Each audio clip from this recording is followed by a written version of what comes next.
toutes et à tous, ici la souris qui lit, la podcasteuse qui vous parle de littérature jeunesse. Bienvenue dans cet épisode du mois de novembre. Aujourd'hui, comme à mon habitude, je vais vous présenter 2 livres, un roman et un album. Le roman que j'ai choisi ce mois-ci, il est paru en début de mois, le 8 très exactement, aux éditions Rajo, et il s'appelle My Lady Jane. C'est un roman écrit à 6 mains par Cynthia Hand, Brody Ashton, Jodi Meadows, qui sont toutes les 3 des autrices américaines. J'ai du coup été regarder un petit peu. Il n'y a pas encore d'autres livres traduits pour ces autrices, mais par contre, côté anglophone, il y a toute une série en fait dans la même lignée que My Lady Jane, avec d'autres personnages. Donc j'imagine que le principe est le même à chaque fois et qu'on est sur des réécritures d'événements historiques.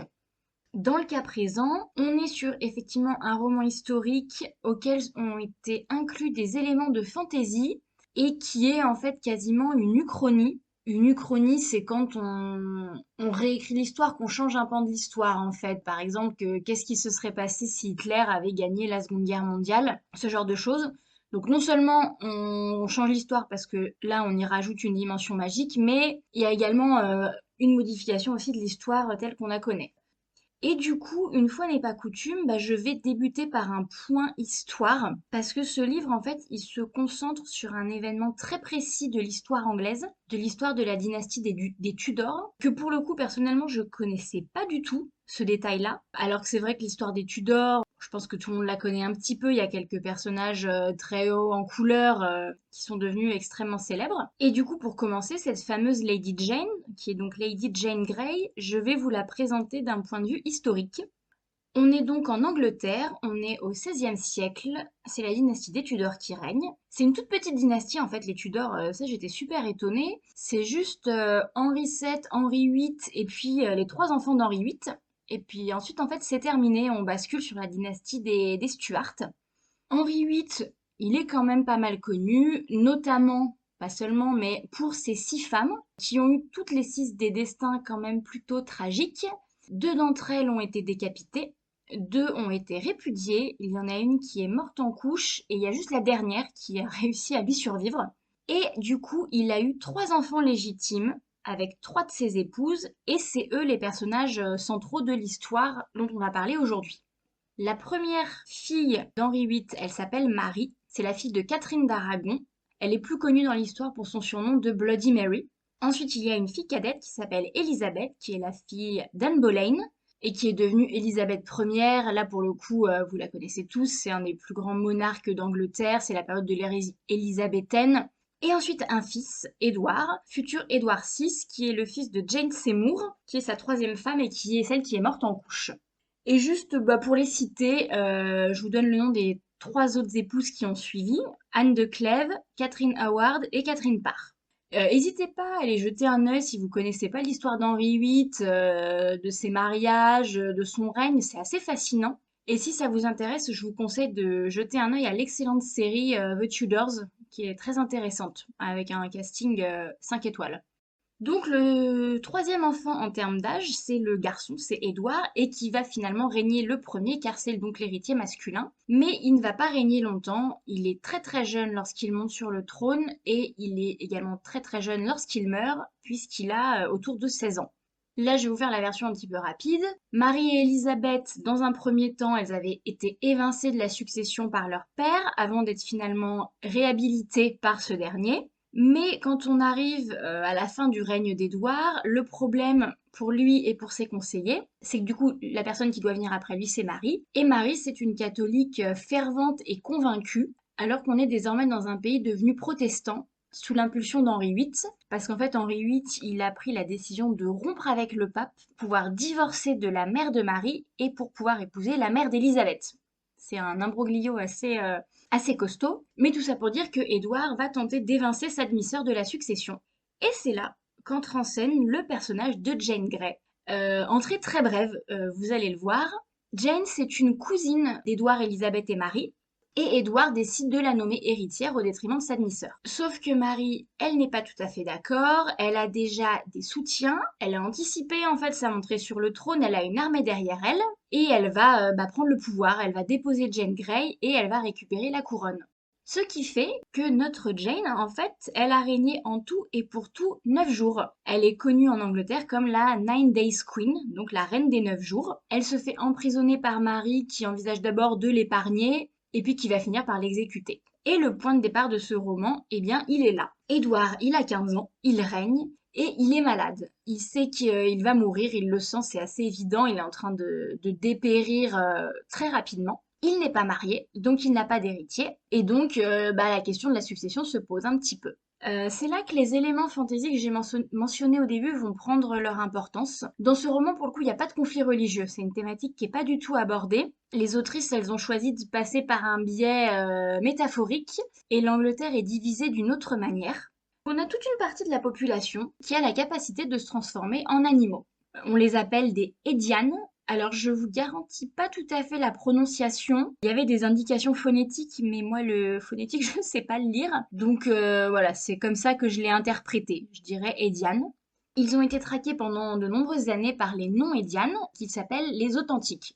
Donc, il y a vraiment une fracture au sein du royaume et qui est pas du tout résorbée, même si Henri VIII, par exemple, était lui-même un Hédiane. Quand il était en colère, il se transformait subitement en lion. Potentiellement, il bouffait la personne qui lui avait déplu, et quand il finissait par se calmer, il redevenait un humain. Et du coup, c'est important de noter qu'on est sur des gens qui ont plus ou moins de contrôle sur leurs capacités, en fait. Et pour certains, c'est quasiment une vraie malédiction. Ils ne choisissent pas du tout quand ni comment ils se transforment, et leur vie est un petit peu compliquée. Donc leur statut assez Hédiane et précaire, ça va mieux qu'avant, mais c'est toujours compliqué.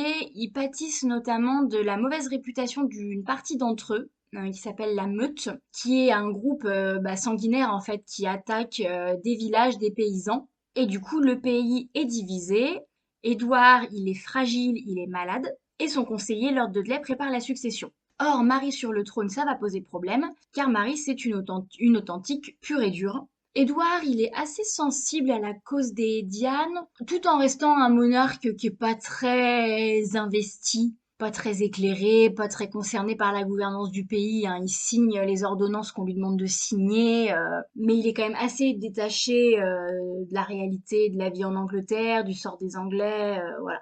Et donc, du coup, Dudley va lui proposer sa solution pour évincer Marie du trône, c'est de nommer comme héritier du royaume d'Angleterre les enfants mâles de sa cousine Jane, qui elle, pour le coup, n'est pas une authentique et est même plutôt très sensible à la cause des Hédianes. Jane, à ce moment-là, elle a 16 ans, elle n'est pas mariée, donc des héritiers mâles, il n'y en a pas, et donc il faut y remédier et la marier de toute urgence. Et à qui Lord Dudley va-t-il proposer de la marier? Comme ça, bien évidemment, à tout hasard, à son fils cadet qui s'appelle Gifford. Édouard signe l'acte sans en référer à sa cousine, qui est pourtant une cousine qu'il connaît bien, dont il est proche, ils ont grandi ensemble en partie. Et Jane se retrouve du coup mariée à un jeune homme qu'elle n'a jamais vu de sa vie en fait. Donc le pitch de départ c'est ça. Je peux pas trop vous en dire plus, on entre assez vite dans les spoilers, mais il va se passer beaucoup de choses en fait derrière. Les choses vont tourner au vinaigre et le livre va devenir notamment un roman d'aventure avec pour enjeu le trône d'Angleterre.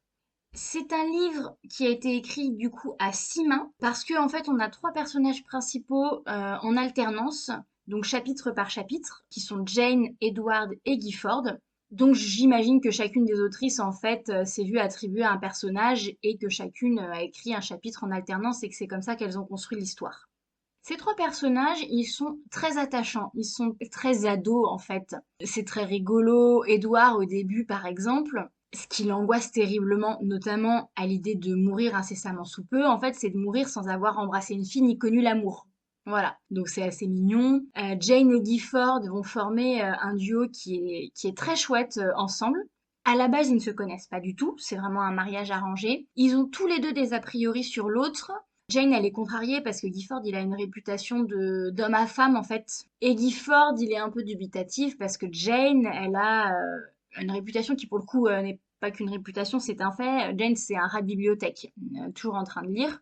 Et dès le début, ils vont se chicaner en fait. Ils sont pleins de verve et on a des joutes verbales que j'ai trouvé très agréables à lire. Ils se laissent pas démonter ni l'un ni l'autre quand ils sont face à face, même si je pense que Jane finit quand même toujours un petit peu par gagner, quand même mine de rien. Mais voilà, ils ont une dynamique, oui, qui est très intéressante et qui est très rigolote à lire. Et du coup, je vais parler un petit peu de la romance. des romances en l'occurrence parce qu'il va y en avoir deux dans le livre, que j'ai trouvé bien fichu. Moi, je suis pas forcément une grande fan de la romance dans les romans ados, surtout en fait le côté inéluctable que prend parfois la romance, où vraiment on va avoir un personnage masculin, un personnage féminin, et on sait en fait que ça va arriver, et qu'il va y avoir quelque chose de romantique qui va se développer entre les deux. Voilà, c'est pas toujours. Des fois aussi, l'amitié, c'est sympa, juste l'amitié entre un garçon et une fille. Mais là, je trouve que ça fait sens parce que les personnages, en fait, ce sont un petit peu des ados adultes. Édouard, il a 15 ans, mais il est roi d'Angleterre. Jane, elle en a 16 et elle se retrouve dans un mariage arrangé. Donc forcément, c'est des thématiques qui sont un petit peu au cœur de leurs préoccupations. Et Jane et Gifford, ils sont vraiment très touchants. Ils vont apprendre à se découvrir et à se connaître pendant cette aventure. Au début, alors, ils se plaisent assez immédiatement physiquement. Ils découvrent à leur grande stupeur que l'autre est physiquement très plaisant. Mais voilà, ils vont prendre le temps quand même de se découvrir. Ils vont se contrarier, ils vont s'agacer un petit peu avant de vraiment se dévoiler leur amour. Et Édouard aussi, de son côté, va avoir une rencontre sentimentale qui est bien menée, je trouve, et la romance se mêle vraiment bien à l'histoire. Un autre point très important du livre, c'est que c'est très caustique. Du coup, j'en ai déjà un petit peu parlé en parlant des pics que s'envoient Jane et Gifford. Mais voilà, c'est vraiment une comédie, mais sans excès, je trouve. Là, pareil, je suis pas forcément très fan des livres qui sont hyper caustiques, qui veulent vraiment faire de l'humour à tous les coins de page. Au bout d'un moment, je trouve que c'est lourd. Là, en l'occurrence, c'est pas le cas. Il y a juste un truc que j'ai pas trouvé très réussi, c'est les interventions des autrices qui prennent parfois place dans le roman. Le truc, c'est que je trouve qu'il y en a pas assez pour que ce soit suffisamment intéressant. Si vraiment il y avait eu assez régulièrement des petites saillies des autrices qui font un petit commentaire, qui s'adressent au lecteur, mais que ça devienne voilà un running gag assez présent, ça m'aurait bien plu. Mais là, en l'occurrence, c'est pas trop le cas. Et il y a notamment à la fin des encarts qui sont très longs, en fait, pour le coup, et que j'ai pas trouvé très pertinent. Voilà, mais à part ça, au global, je trouve que l'humour, il est vraiment très bien dosé. Même si on a donc trois personnages principaux, parce qu'après, il y a beaucoup d'autres personnages qui vont graviter autour. Elisabeth va être très importante. Marie, on la voit un petit peu moins, mais elle est importante également. Édouard va rencontrer une jeune fille qui s'appelle Gracie. Enfin, voilà. Ils sont pas juste tous les trois en autarcie. Mais c'est eux trois qu'on va suivre principalement. Et donc, le personnage principal, ça reste quand même Jane. Jane, elle est donc à contre-courant de ce qu'on imagine d'une jeune fille de la bonne société, hein. En fait, je l'ai dit un petit peu tout à l'heure, elle ne s'intéresse pas aux vêtements, au bal et alors moins que tout à trouver un mari. Jane, c'est une érudite. Elle lit, elle lit, elle lit, elle lit partout, tout le temps. Elle a toujours un livre à la main, mais même au milieu d'une salle de bal, en fait. Donc voilà, elle est un petit peu à contre-emploi. Alors après, les héroïnes à contre-courant dans les romans historiques, maintenant, c'est en train de devenir assez classique. C'est pas si original que ça. Mais ça reste agréable à lire et ce qui est assez intéressant chez Jane, c'est que pour le coup, elle est presque trop dans l'extrême opposé, quoi. Elle est tout le temps le nez dans les livres et parfois, du coup, elle a un regard sur le monde qui est assez bisounours et assez tronqué parce qu'elle prend tout ce qu'elle lit pour parole d'évangile, mais elle se confronte pas vraiment à la réalité et elle se retrouve parfois un petit peu démunie. Typiquement, ça va être le cas avec les Hédianes. Jane, dès le début, c'est une championne des Hédianes. Mais en fait, elle n'en a jamais rencontré. Elle ne connaît que ce qu'elle en a lu et du coup, elle a une vision qui est complètement idéalisée et idéaliste. Et elle va découvrir que les Dianes, c'est pas seulement ça, qu'il y a notamment la meute, qui est pas particulièrement sympathique. On est sur des gens violents, sanguinaires, avec des attaques. Et du coup, ouais, elle va découvrir un petit peu le gris, la nuance dans le monde qui l'entoure. Elle va sortir un petit peu de ses livres et se confronter à la réalité. Et du coup, c'est intéressant du coup cette trajectoire, ça la rend attachante et assez réaliste. Gifford aussi, c'est un personnage qui est chouette. C'est un Édiane qui ne contrôle pas du tout sa malédiction, qui ne contrôle pas du tout sa métamorphose plutôt, ce qu'il prend du coup pour une malédiction. En fait, il se transforme automatiquement du lever au coucher du soleil. Donc c'est assez rigolo parce qu'au début avec Jane, ils ne font que se croiser. Lui toute la journée, c'est un cheval. Il mange des pommes, il galope dans les prés et ils peuvent pas du tout parler. Et quand il redevient humain, Jane à un moment il faut qu'elle aille dormir aussi. Donc voilà, ils ont une dynamique qui est assez sympa, assez contrariée. Et Edward, c'est presque le personnage le plus faible par rapport aux deux autres. C'est celui qui m'a le moins marqué en tout cas. Parce que c'est vrai que Jane et Gifford, ils sont assez étincelants et ils ont vraiment une dynamique ensemble qui les met très bien en valeur, je trouve. Mais Edward, il va quand même avoir une trajectoire assez intéressante, notamment en ce qui concerne son rapport au trône. Et il va grandir lui aussi dans cette histoire, un petit peu comme Jane, voilà, qui va découvrir un petit peu la réalité du monde, mais enfin lui aussi d'une certaine manière, parce qu'ils vivent un petit peu en autarcie, ces gens-là, dans un monde qui n'est pas tout à fait le même que nous. Mais du coup, voilà, il a une évolution qui est également très intéressante. Si je devais résumer ce livre en une phrase, je vous dirais que c'est une revisite de l'histoire anglaise à la sauce magique, et puis en mode comédie caustique. C'est super sympa. Au début, j'étais un petit peu sceptique avec l'ajout de ces Ediane, mais finalement, ça s'étoffe, ça prend de l'ampleur et ça apporte une dimension assez intéressante au livre. Donc voilà, c'est un livre qui est frais, qui est léger. Je trouve d'ailleurs ça assez curieux de le faire paraître en novembre, parce que pour moi c'est vraiment une lecture d'été en fait. C'est le genre de livre qu'on va lire sur la plage ou au soleil. Malgré le fait qu'il y a un gros côté roman d'aventure, je trouve que c'est surtout une comédie et c'est un livre un peu feel good, on va dire aussi. Donc n'hésitez pas à aller le découvrir. Il est du coup en librairie là depuis un peu plus de 15 jours. Et puis dites-moi ce que vous en avez pensé, si vous a plu aussi. Moi je l'ai trouvé vraiment super chouette. Et on passe maintenant à notre deuxième section pour les minus, où je vous présente un album pour les enfants. Et j'ai choisi de vous parler cette semaine d'un livre qui s'appelle Un tas d'amis de Kerstin Schoneux. Alors là, vraiment, je m'excuse par avance pour la prononciation.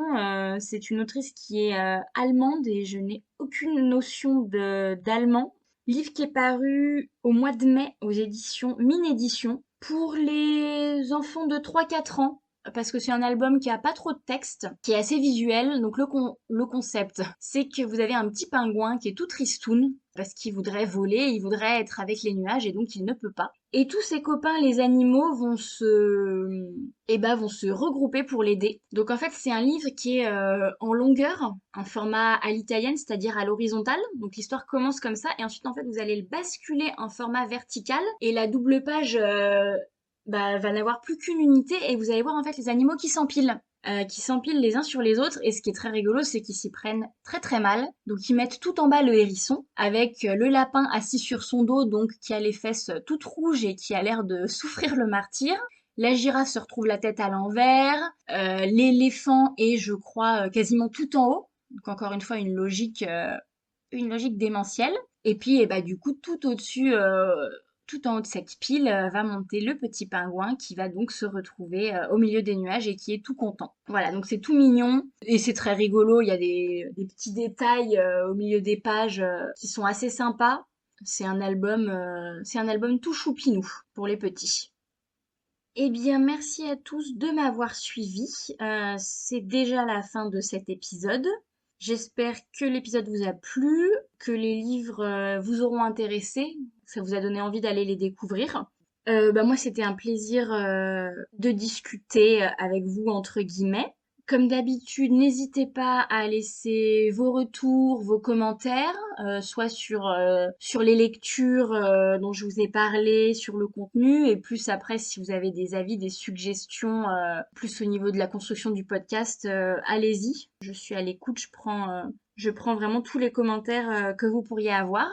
Et puis sinon, je vous souhaite une très bonne journée, fin de journée, soirée, en fonction de l'heure à laquelle vous m'écoutez. Puis je vous dis à la prochaine. Salut!